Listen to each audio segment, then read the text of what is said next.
Connected by purpose, driven by passion. This is Children's Healthcare Canada's Spark Live webinar series.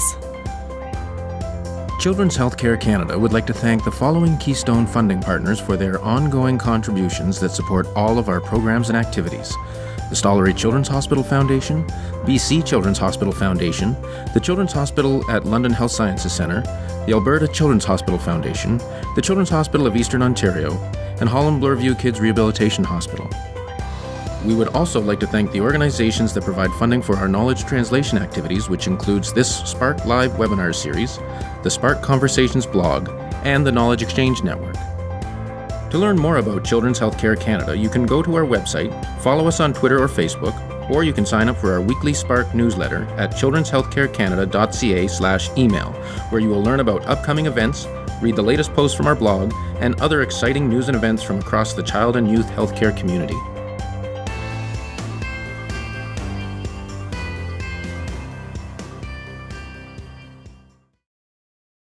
Hello everyone, I'm Doug Maynard and welcome to Children's Healthcare Canada's Spark Live webinar series, where we curate, convene, and showcase excellence and innovation from across the child and youth healthcare community to spark conversation, ideas, and action. And since we are live on these webinar sessions, I want to remind everyone that you do have the opportunity to type questions into the question box at any time.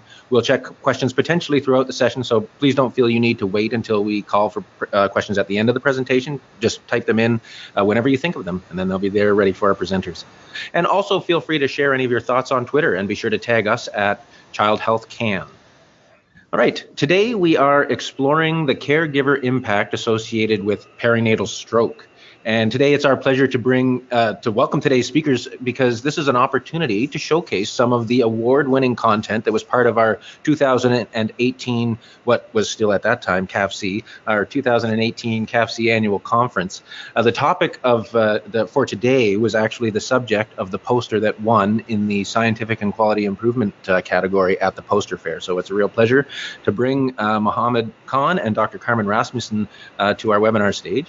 Mohammed is actually, in fact, a student at the University of Alberta, currently in his fourth year and final year of the Honors Bachelor's program in Neuroscience.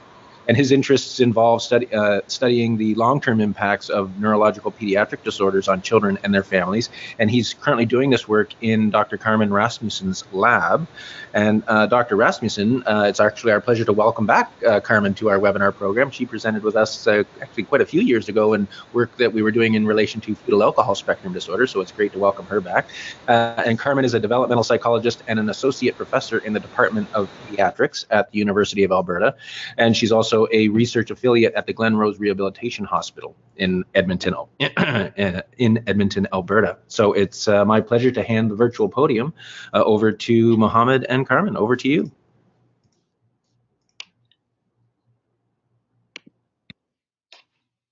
Thank you for the introduction, Doug. So my name is Mohammed Khan, and as Doug mentioned, I am in my last year of Bachelor of Science in Neuroscience. Hopefully I will be completing that this year. So we are going to start, so our topic is exploring the caregiver impact associated with perinatal stroke. And before we begin, we just want to give everyone an overview of perinatal stroke so we're all on the same page. So let's get right into it. Perinatal stroke is a cerebrovascular event that results in disturbance of central nervous system function, and it's often accompanied by long-term deficits. And this occurs in the perinatal period, as the word perinatal suggests. And this period is from the 20th week of gestation to the 28th day of life. That's the age of viability to the first month of life. And it can be divided up into two main categories and then subdivided into further ones. So it can be divided into ischemic and hemorrhagic, ischemic being due to an embolism or thrombosis in a brain vessel, and this can cause a lack of blood flow and can potentially damage the brain, whereas hemorrhagic is a rupture of the blood vessel. Ischemic can be further divided into venous and arterial. Perinatal arterial ischemic stroke is the most common type of perinatal stroke, and there's also presumed perinatal stroke. Presumed perinatal stroke may seem a bit harder to understand, but it's quite easy. What it is it's perinatal stroke that's detected outside the perinatal period, but has been assumed to have occurred in the perinatal period. And the reason why this is common is because sometimes children that do have perinatal stroke present with very subtle symptoms, and these symptoms do not become apparent until a later age. And if the physician suspects that these symptoms may be due to a stroke that may have happened during the perinatal period, they suggest to have an MRI done and tested for perinatal stroke. As such, the MRI is the main tool used to detect perinatal stroke. And now that we have a bit of a background on perinatal stroke, why should we study perinatal stroke? What makes it interesting or important to study? So it is one of the leading causes of neurological disability in children. In fact, it is the leading cause of hemiplegic cerebral palsy in children.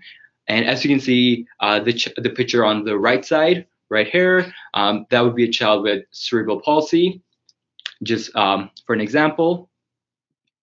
Other lifetime impairments are also very common with this population.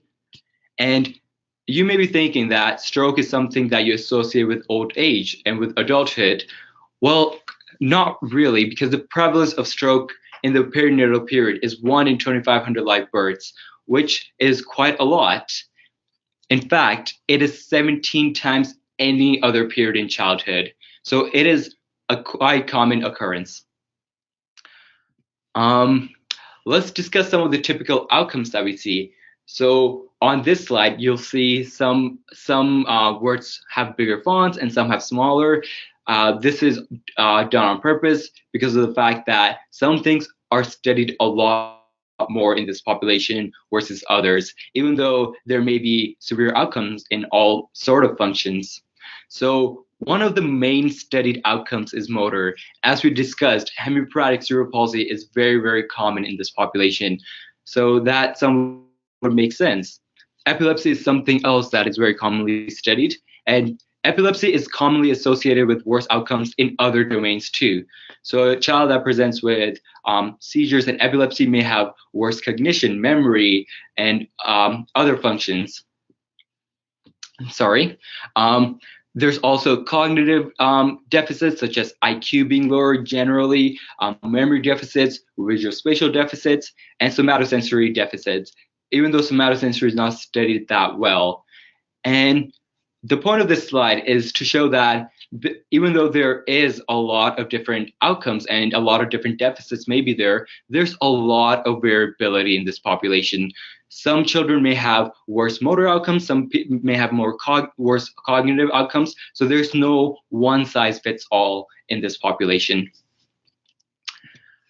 So let's get into the caregiver impact. I believe this is what everyone came for. Let's get right into it. What is it like having a newborn? So caring for a newborn is typically accompanied by lifestyle changes and stresses, and this, of course, leads to caregiver strain. Whenever there's lifestyle change, there is some extent of caregiver strain, and it depends on the caregiver how much that strain is. In cases of caregivers of children with medical complexities, this strain is especially observed and more prominent than caregivers of children with normal development. So this may be a cause of concern, but most of these parents that have children with medical complexities, in the long run, they're able to cope with the demands that come with it and adapt. So let's get into cerebral palsy and caregiver stress. And the reason why we're looking at cerebral palsy is because, as we discussed, perinatal stroke is one of the major causes. It's not one of the major causes, it's the main cause of cerebral palsy. So looking at literature on cerebral palsy may give us a direction on caregiver stress in the perinatal stroke population. So a review paper looking at 46 studies found that a greater severity of the child's disability, especially in regards to motor disability, was not generally associated with greater caregiver burden. And of course, not all the studies that looked at motor disability showed this, but generally this was the trend that was seen.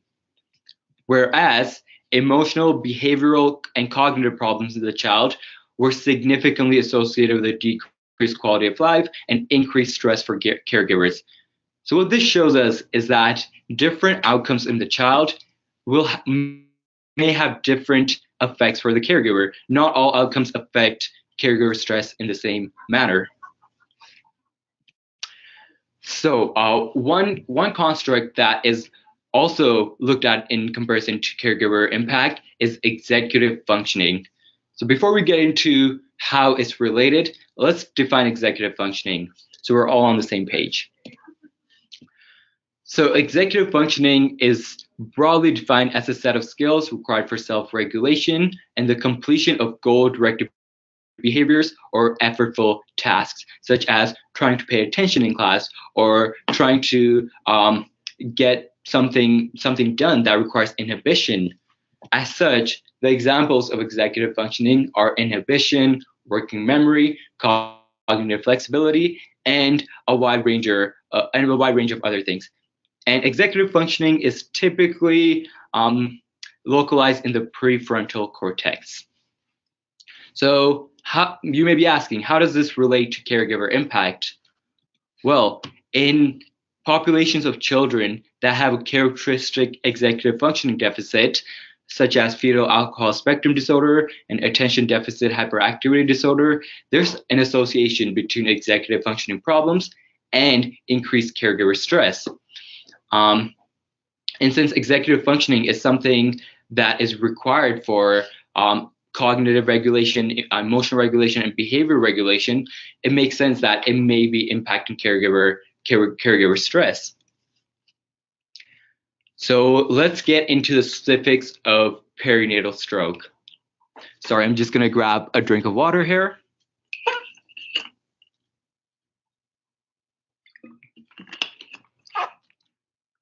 Sorry for that. So guilt and blame is something that comes in the perinatal stroke caregiver population. And this is because causes of perinatal stroke are very poorly understood. Let's compare this to something like fetal alcohol spectrum disorder, where the cause is typically known to be alcohol during pregnancy. In terms of perinatal stroke, the cause is almost never known. And this leads to the caregivers or parents speculating about the cause and sometimes labeling their habits during pregnancy or during labor as the underlying source, which is almost never the cause of perinatal stroke. So due to them speculating and labeling their own habits, this introduces factors of guilt and blame. Guilt being just a feeling, whereas blame being them actually verbally blaming themselves, not verbally, but just actually attributing the cause to themselves. And these factors can be easily addressed through education. This is what has been seen in clinic. There is no research on this, but these factors are still prevalent among some parents with perinatal stroke. And it can be quite debilitating for these parents who do feel guilt and blame, because there's obviously a lot of other things going on too that they have to deal with. And on top of that, if there is guilt and blame, that just adds to the stress. So what do we know about caregiver impact in perinatal stroke in comparison to what causes increased caregiver impact or what's associated with it, since we can all make causal claims? And the reason why this is important is because, of course, just like there's lots of variability in the perinatal stroke children population, there's a lot of variability in caregivers too. Some experience a lot more stress than others. Some are a lot more resilient. So there is a wide range of caregivers, just like in any other population. So we want to find the predictors that will predict worse caregiver stress or worse caregiver impact, and hopefully target these caregivers and hopefully alleviate these stresses, alleviate these whatever's causing these problems. So far, there are only 2 studies exploring what is associated with caregiver impact in this population. And one such study found that caregiver depression was predicted by condition severity. And condition severity was the functional outcomes that were present in the children. Another study found that family functioning was also predicted by condition severity, presence of cognitive deficits, and presence of behavioral problems.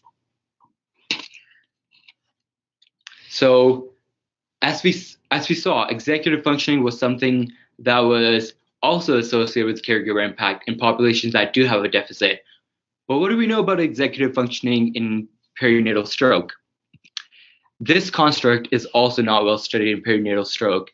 In fact, most research in perinatal stroke focuses on the motor and the physical outcomes, and there is a clear lack of focus on neurobehavioural outcomes such as executive functioning, which are very important for daily functioning and daily activities. So what research shows is that there exists conflicting results in combined cohort studies. And what I mean by combined cohort is combining perinatal stroke children with childhood stroke. And childhood stroke occurs from the first month of life to the 18th year of life. So the period following perinatal stroke until adulthood. And this combination does not make too much sense because, of course, as we know, a baby's brain has a different degree of plasticity than a child's brain versus an adult's brain. So these conflicting results may just be due to dilution of the actual results in the perinatal stroke population. As such, Bosenberg et al. Studied executive functioning exclusively in children with perinatal stroke, and they found impairments in all the 7 domains that they measured of executive functioning. So there quite possibly may be an executive functioning deficit in the perinatal stroke population. So let's get into our study now.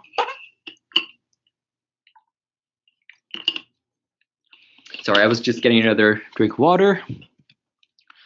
What questions do we want to answer from our study?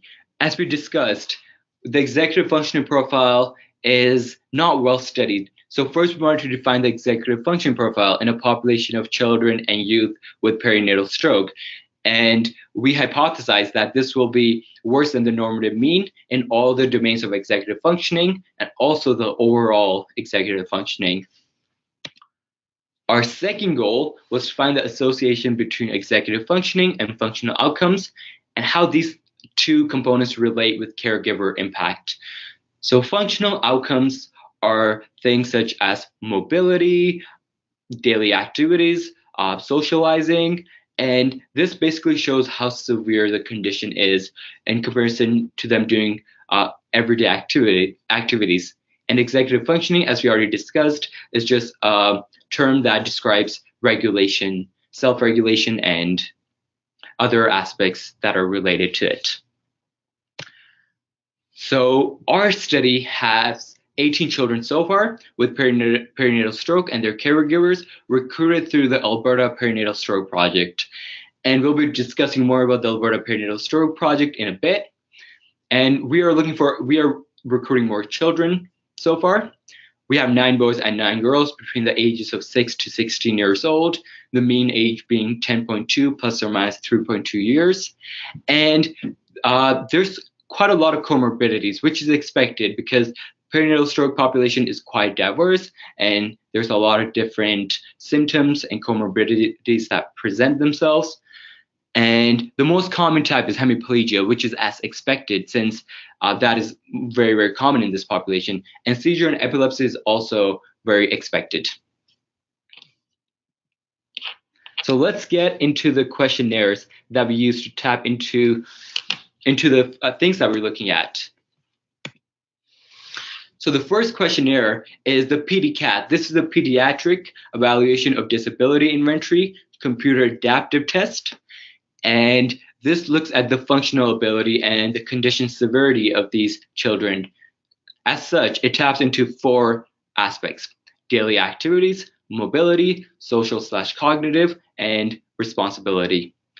It has adequate reliability and validity, and it is a commonly used test in pediatric populations with disabilities. And then brief 2 was what we used to tap into the executive functioning of these children. And the brief 2 is behavioral rating of executive functioning 2. Sorry, I'm forgetting the exact name. But this basically gives us a general executive composite score, which consists of behavior regulation index, emotional regulation index, and cognitive regulation index. And within these, they have different subcomponents of executive functioning, which are inhibition, self-monitoring, shifting, emotional control, initiation, working memory, planning and organizing, task monitoring, and organization of material. And just to recall what the name for brief 2 is, it is the behavioral parental rating inventory of executive functioning 2. And basically how it measures executive functioning is through the parent's rating of the child's behaviors and how that relates to the different components of executive functioning. On that note, the PDCAT is also a subjective measure by the parents of the functional abilities they see in their child. And our last questionnaire is also a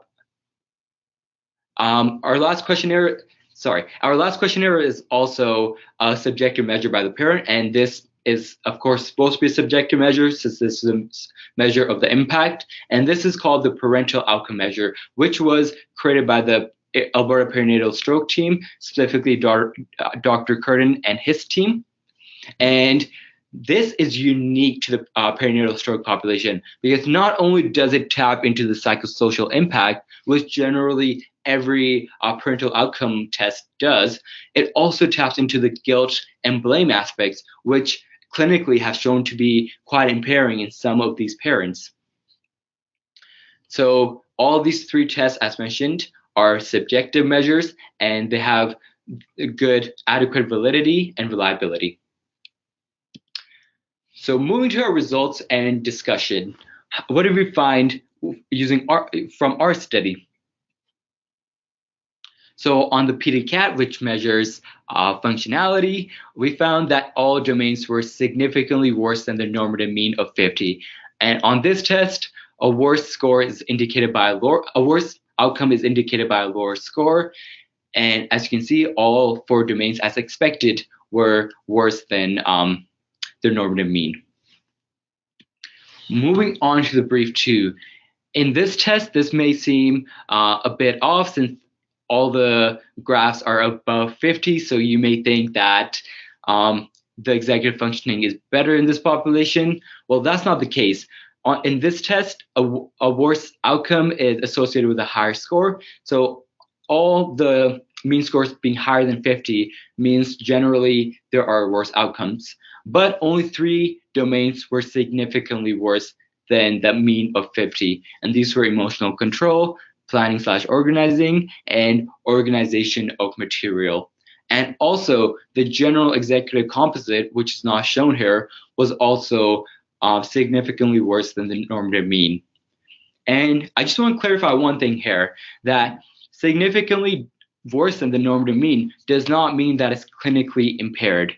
Although there is a large variability in our population, so there are children that do have clinically impaired levels of executive functioning, but as a mean population, there is not clinically impaired levels of executive functioning.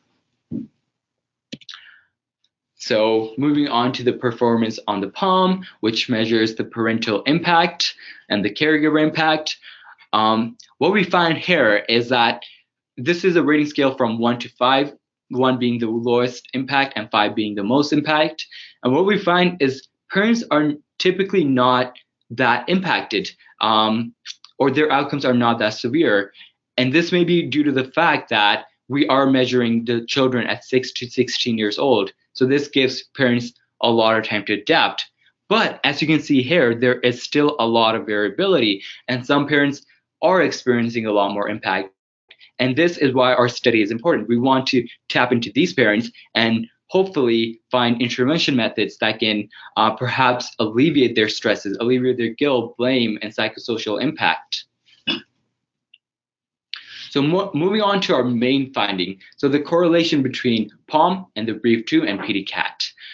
So the total parental outcome measure score was significantly associated with self-monitoring, which is from the Behavior Regulation Index of Executive Functioning.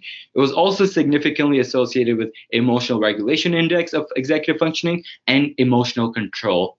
As you can see, Cognitive Regulation Index was not associated with total parental outcome measure, and also none of the PDCAT measures were.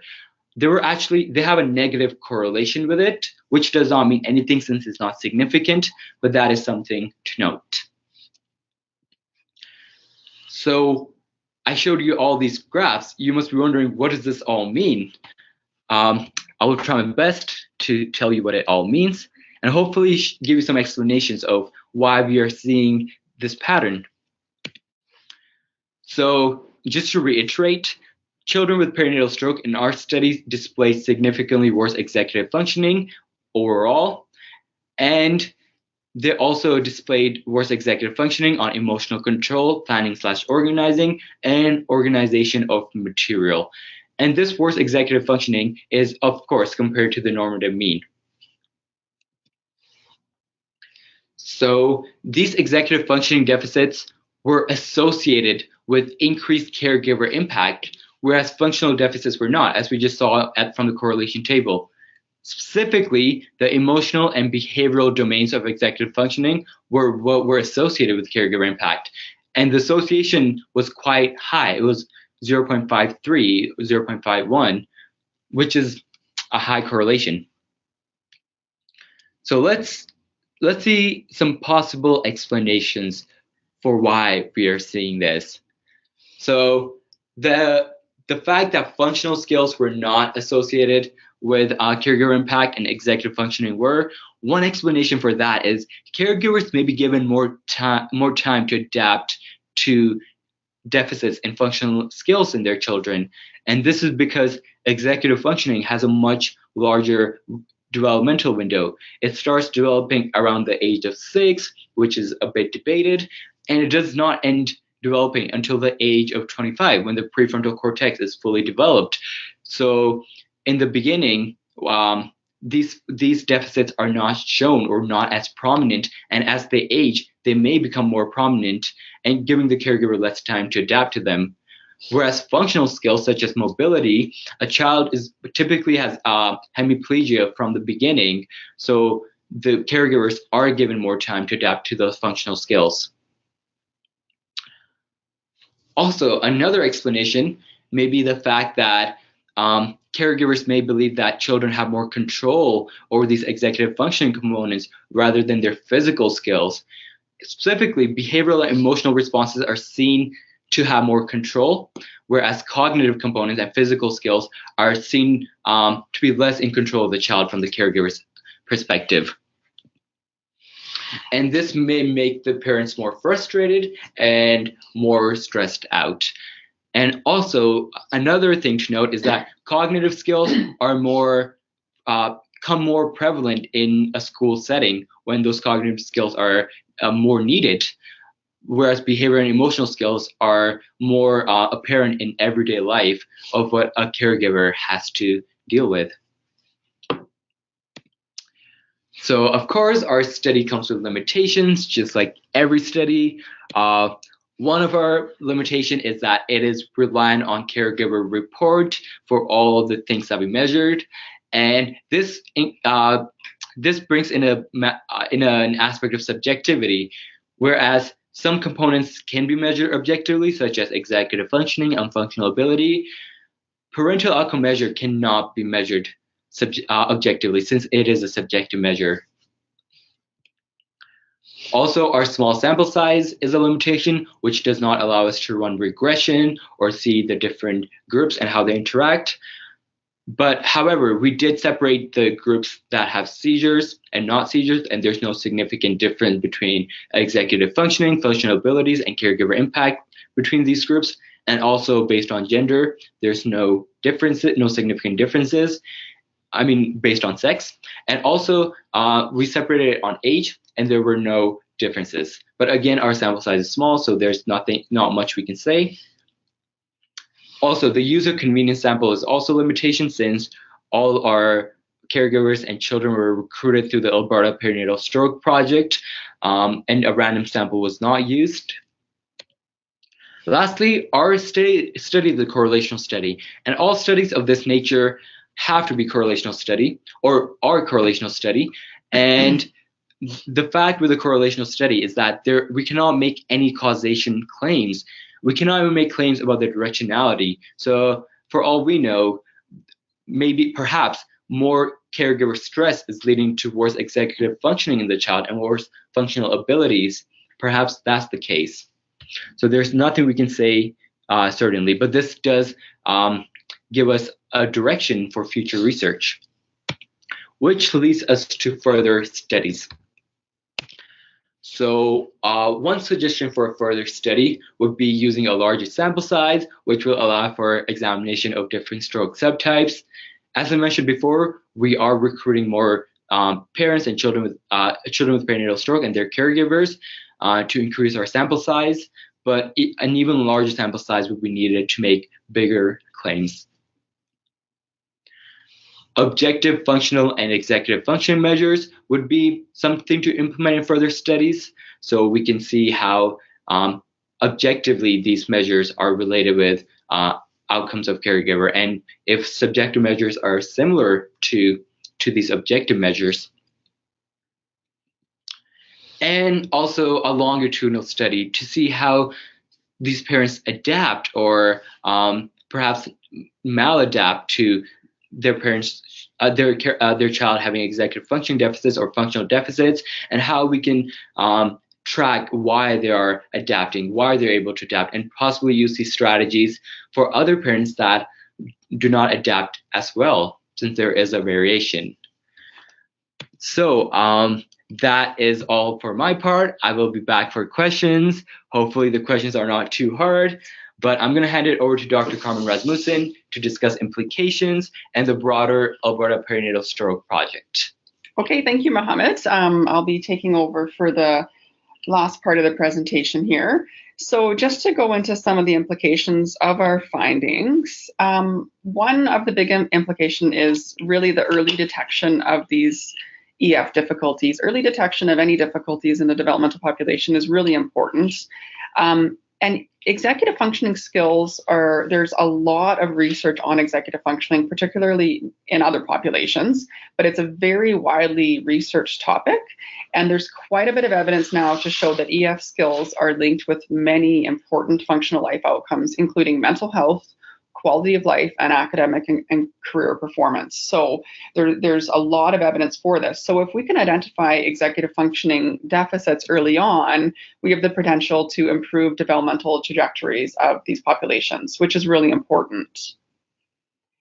Understanding the EF difficulties in early detection also can inform the functional assessment of perinatal stroke, not necessarily the diagnosis, but assessments later on that are looking at the functional difficulties. Executive functioning, is an area now that we're seeing that we do see deficits in this area and is an important area to assess in this population. There's also some pretty significant implications for interventions. Again, there's quite a bit of research showing that executive functions can be improved with targeted interventions. Most of this is with typically developing populations as well as with children with developmental difficulties. We have done, in my lab, we've done studies targeting executive functioning skills in children and adolescents with fetal alcohol spectrum disorder, and we've shown that we can improve these skills. The next step is we need to look at these types of executive functioning interventions in children with perinatal stroke, which there's absolutely no research on. But we can really learn a lot from looking at other populations. So one thing, an important question is whether these interventions actually improve these executive functions, and does it actually lessen the caregiver impact in perinatal stroke? So I think in the perinatal stroke population, we can really learn a lot from other populations where there has been a lot of research on things like executive functioning and intervention research. Another strong implication of these findings is educational support. There's quite a bit of research on supporting executive functioning skills in the classroom, where executive functioning skills, things like planning, organizing, your working memory, your inhibition, all of those skills are very important for successful classroom type behaviors. So being able to support the child with these skills in the classroom is important. And there's quite a bit of stuff on that already. So even things like breaking down classroom activities into smaller steps, helping the child plan out their activities ahead of time, supporting working memory by using manipulatives and chips and counters and whatnot in math. A lot of these things can support these types of behavior in the classroom. And we also need to look at supporting the overall self-regulation and emotional regulation in the classroom as well. And we've seen this in this population, and that those were the emotional regulation was one of the areas that did predict outcomes on the POM. Another thing here is to support math difficulties in this population. We know that executive functioning is highly correlated with math skills. There's a lot of research in this area. So successful math performance is highly dependent on executive functioning skills, particularly working memory. And that's quite a robust finding in the research. Something that we're not talking about much in this study is we have other measures that we collected as part of the larger study. And we actually did find that the sample of children with perinatal stroke actually did have very significant difficulty in math. And so this is an area that we want to look at further. But being able to support math difficulties in the classroom is important. And there are interventions out there to support math difficulties. So as I mentioned before, things like breaking down math problems into smaller steps to support working memory, using chips and counters and blocks and things like that to support visual spatial abilities when doing math problems, using even graph paper really helps with fine motor and visual spatial difficulties, which we see in this population. So there's lots of information out there on how to support these types of skills.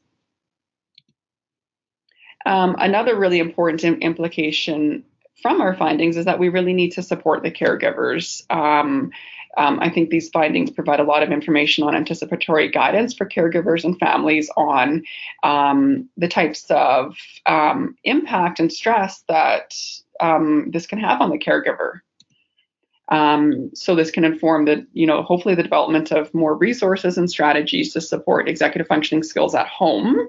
So parents can help support these skills at home, as well as coping strategies for caregivers on how they can cope with dealing with emotion regulation difficulties and executive functioning difficulties.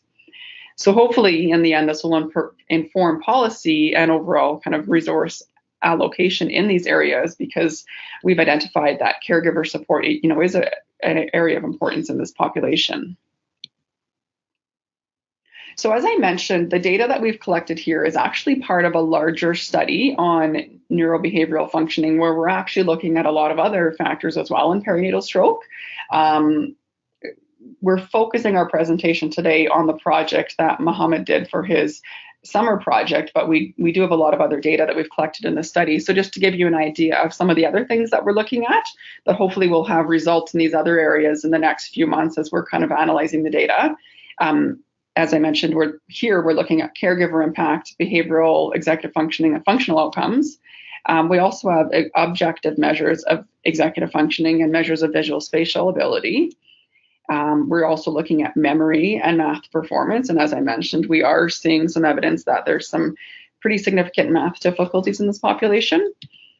We're also looking at mental health and quality of life outcomes, and those are some of the things that Mohammed is focusing on for his honors thesis that he's conducting. And we're also looking at sleep difficulties and adaptive behavior. So we have a host of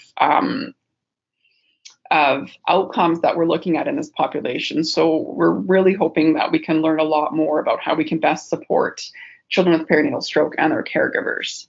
Another thing that we did in this study is we had caregivers complete a questionnaire on caregiver engagement and research. And I'll just go over a few of the kind of highlights from that questionnaire here. But we felt it was really important to ask caregivers their thoughts on research, and we really wanted to engage them in the research process. So this is just a snapshot of some of the results we see here, but we found that when asking about what types of research they felt was important, 94% of caregivers agreed that research on prevention of perinatal stroke is important. 100% agreed both that research on treatment and longitudinal outcomes is important. So this is obviously really important areas that we're directly hearing from the caregivers that they want more research on. Almost 60% agreed that research should have a personal impact, and 88% agreed that research should impact future populations. When we asked caregivers about their top research priorities in the area of perinatal stroke, the top priorities were dealing with learning difficulties, treating and preventing seizures, prevention of perinatal stroke, treating behavioral difficulties, and treating mental health issues. And so you can see a common theme here is a lot of these intervention aspects. A lot of caregivers want information on how to deal with and how to support a lot of the functional difficulties that we see in this population. So some of the future directions that we're hoping to look at in my research is we are hoping to do some intervention research in this population to look at whether or not certain skills and behaviors can be improved. And we are looking further in this area of math difficulties, because that was a finding that we didn't necessarily expect, and there isn't a lot of research on math in children with perinatal stroke. So we really want to look further into that, into what predicts these math difficulties. Are they related to underlying difficulties in executive functioning and working memory? And then hopefully if we can look at interventions to support math difficulties in this population. And we would also love to be able to bring back the sample that we have and recruit more participants, but also to do some longitudinal follow-up. So if we can bring children back a couple of years after their first assessment in our study and look at some of the developmental trajectories of their functioning over time, that'll help us determine whether or not we can actually look at things like prediction of difficulties over time. And that's kind of an area that we want to look at as well. So all of this research would not be possible without all of our funders and supporters. I've listed the members of our research team here. And of course, as I mentioned, this study is part of the Alberta Perinatal Stroke Project, which is a provincial initiative that's led by Dr. Adam Curtin at the University of Calgary. And importantly, this study was funded by the Women's and Children's Health Research Institute at the U of A in Edmonton. So we're very grateful for our funding and for the support from our team. So I think, and these are some of the references from our population, but if people do have any questions or they would like copies of any of, or they would like the references, they can email me. My email was on the first slide. But I guess at this point, we'll hand it back over to Doug to see if there's any questions. All right. Thank you very much. Just a fantastic presentation. Both of you did such a great job.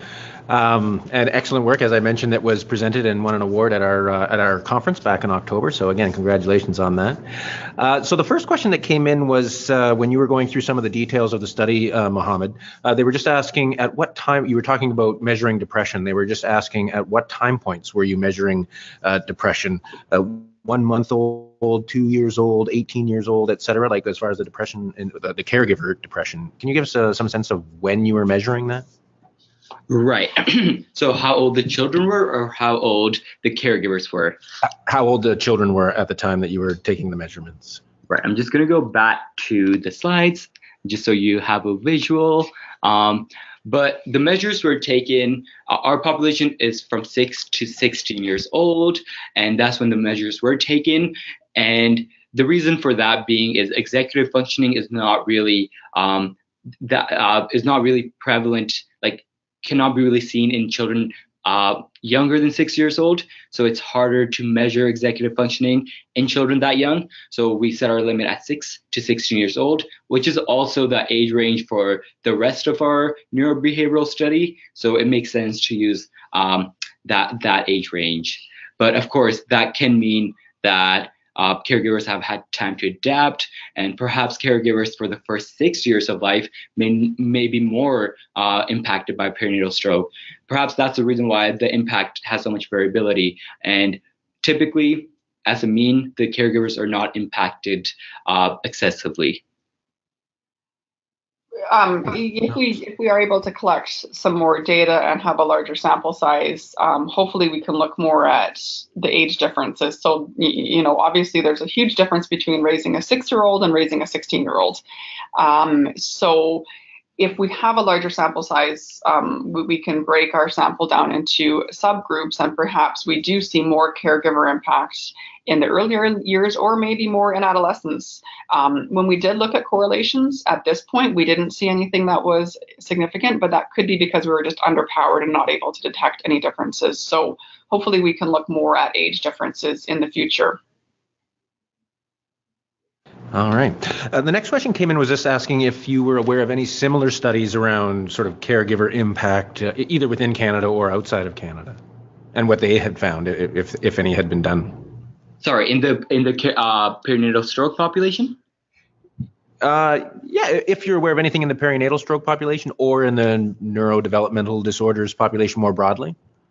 Right. I'm just going to go back to a slide. I believe I had a slide on that.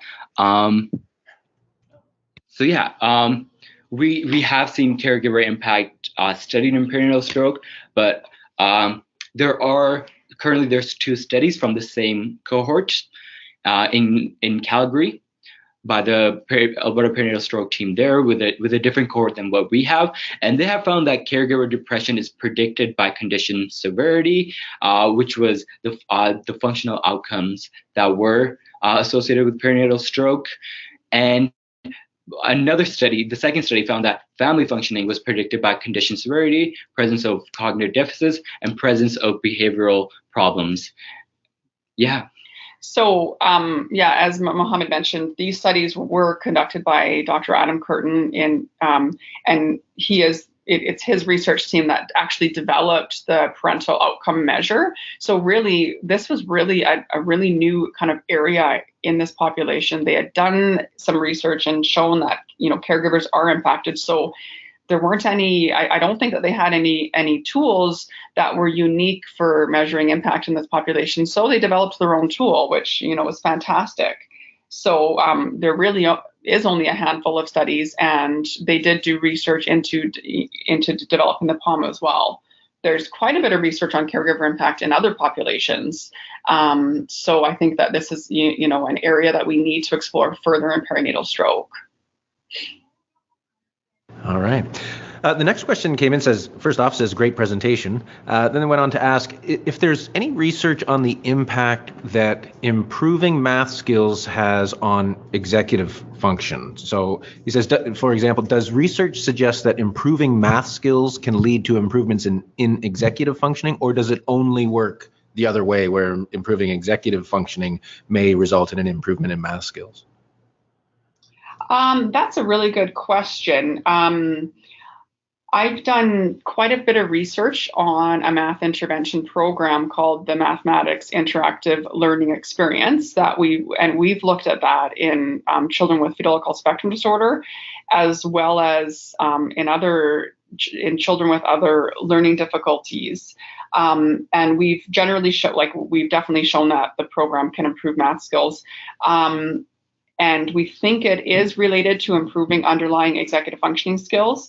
In our research, we didn't see huge improvements in executive functioning following the program, and more of the improvements were seen in the math domain. But it also could have been related to our measurement tools and difficulty measuring change in executive functioning over time.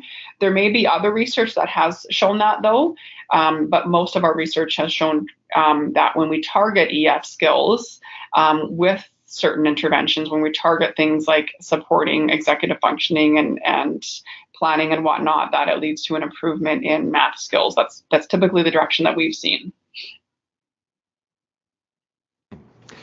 The next question is asking if you're aware of any research that speaks to, or if you have any insight from the research that you did, related to the impact on caregiver stress and depression, et cetera, when the family has access to some of these services that you're talking about. So, for example, in areas, large centers like Edmonton, where you have academic, pediatric children's hospitals and lots of services in the area, versus outside of those areas, so parents that may not have access to these programs related to executive function, et cetera. So just having access to services, the feeling that they're able to do something. Do you have any insight as to how that impacts caregiver stress and outcomes?